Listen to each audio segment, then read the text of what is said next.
Good morning to all of you guys. তোমরা সবাই কেমন আছো? আশা করি সবাই ভালো আছো। আমি তো খুব খুব ভালো আছি। তো সকালে ঘুম থেকে উঠে কিন্তু বাবুটার লগে একটু দুষ্টামি করলাম।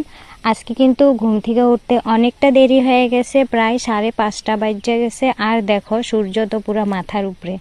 তো কি করুম, ঘুম থেকে উঠা বাবুটাও আমার লগে লগে উঠা গেছে, তো হেরে অল্প গাটা মুছাই দিয়া হের লগে অল্প আদর করলাম। আর বাইরের অবস্থাটা দেখো, কালকে যেন বৃষ্টি হয়েছিল তার লিগে কিন্তু পুরা উঠান বারান্দা কাদা কাদা হয়ে রয়েছে। কাজ করতে কিন্তু একদমই মজা লাগবে না, কিন্তু বাবুটাও কান্না করতেছিল, তো হেরে কিন্তু পিঠে বাইন্দা লইছি। দিদি ঘরটার ঝাড়ু দিতেছে, আমি এদিকে দুয়ার নাতা টাতা দিয়ে তারপরে কিন্তু উঠান ঝাড়ু দিতে বাইরে হয়ে গেছি। বদমাইশটারে পিঠে লইয়াই বাইরে হয়ে গেছি আমি উঠান ঝাড়ু দিতে। কি করুম, হেরে রাখলে খালি কান্না করে, তার লিগে কিন্তু আমি উঠান ঝাড়ু দিতে বাইরেছি হেরে পিঠে লইয়া। আর সবাই কিছু না কিছু কাম করতেই আছে, তো হেরে রাখার মতন কিন্তু কেউই নাই, তার লিগে এই পরিস্থিতি। হেরে পিঠে বাইন্দে উঠান ঝাড়ু দিতে লাগতেছে। আর পিঠে বানলে হে একটু ভালোও লাগে, হের থেকে হে মজাও পায়, তার লিগে পিঠে বাইন্দেই লইছি।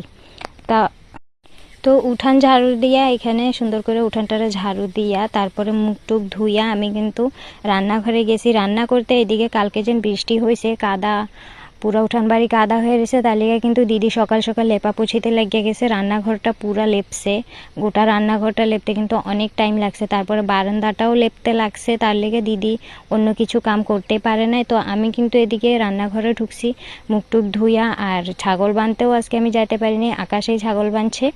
তো এদিকে কিন্তু কামটাম আমরা সব শেষ করছি, কাপড় চোপড় ধোয়া বাকি আছে। সকালে ঘুম থেকে উঠতে দেখি রৌদ্রটা এত বেশি, সূর্য মামা পুরা চেইতে গেছে।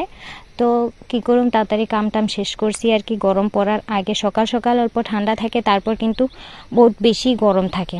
তো হে বদমাইশি করতেছে, হেরে পিঠে বাইন্দে আমি কিন্তু মুখ টুক ধুয়ে লইতেছি ব্রাশ কইরা। তারপরে আমি রান্নাঘরে আয়া পড়ছি। আজকে রান্না সকালে ব্রেকফাস্টে হইব চানা ভাজি, রাত্রে কিন্তু চানা ভিজিয়ে রেখে দিয়েছিলাম। তো সকাল সকাল আমি পেঁয়াজ টমাটো আর কাঁচামরিচ কুচায় লইতেছি, এগুলি দিয়ে কিন্তু আমি চানা ভাজি করুম। তো সকালে ব্রেকফাস্ট করব সবাই চানা ভাজি দিয়া, তারপরে বেগুন ভাজা, পান্থা ভাত, আর হয়তো গরম ভাত রান্না করা হইব। আমি তো পান্থা ভাত অত একটা খাই না, তো আমার লিগে গরম ভাত রান্না করুম। আর আলু সোয়াবিনের সবজি আর বেগুন ভাজি একটা রান্না করুম, আর কিছুই না। সকালে রান্না বান্না শেষ। দুপুরে আমগো তো 3 টাইমে রান্না করা হয়, সকাল দুপুর বিকাল 3 টাইম রান্না করতে লাগে। তো দুপুরে তো আবার রান্না করা হইব, তো সকালের লেগে এইটুকু রান্না করতেছি খালি। আচ্ছা, আমি তো এই ছোট মিনি ব্লগগুলি তুমগোর সাথে শেয়ার করি, আমার বেশ ভালোই লাগে। তুমগো থেকে আমার মিনি ব্লগগুলো কীরকম লাগে এটা একটা কমেন্টে জানাইও অবশ্যই। আর কমেন্ট পড়া তো আমি খুশি হমু, কেন খুশি হমু না, ভালো খারাপ এটা কিন্তু তোমরা কমেন্টে প্লিজ জানাইবা। আর আমার মিনি ব্লগ